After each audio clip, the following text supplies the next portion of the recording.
Max Verstappen and Sergio Perez were embroiled in a team orders feud after the Brazilian Grand Prix. Max Verstappen was surprised by Red Bull's team orders row at the Brazilian Grand Prix, according to Mark Webber. The former Red Bull star claims the double world champion was shocked at the communication with the team after the race in São Paulo. Webber stressed the squad could have handled the situation differently but admitted this was only a view obtained in hindsight.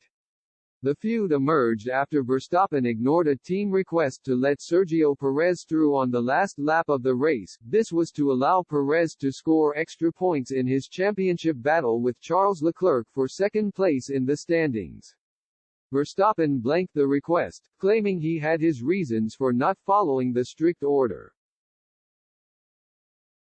Webber told Speedcafe that tensions can easily arise when drivers are battling for championship positions. He added, "In our day, it was the first experience of it for Christian, Sebastian, myself and Red Bull itself. They were some challenging times, but that is the nature of the beast.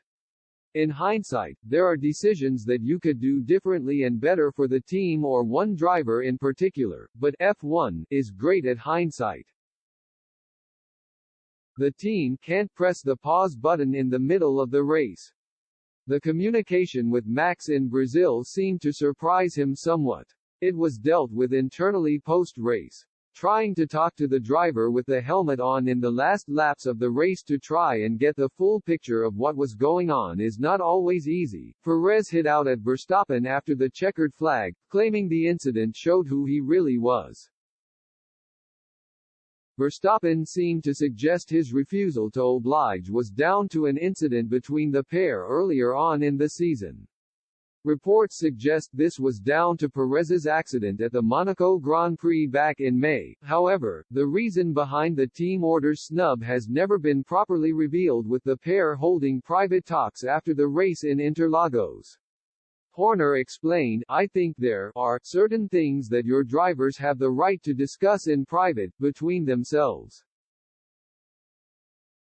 Not every conversation has to be covered through digital media. The drivers had a good conversation after the race in Brazil. The air was absolutely cleared, you could see that by the time they'd arrived in Abu Dhabi.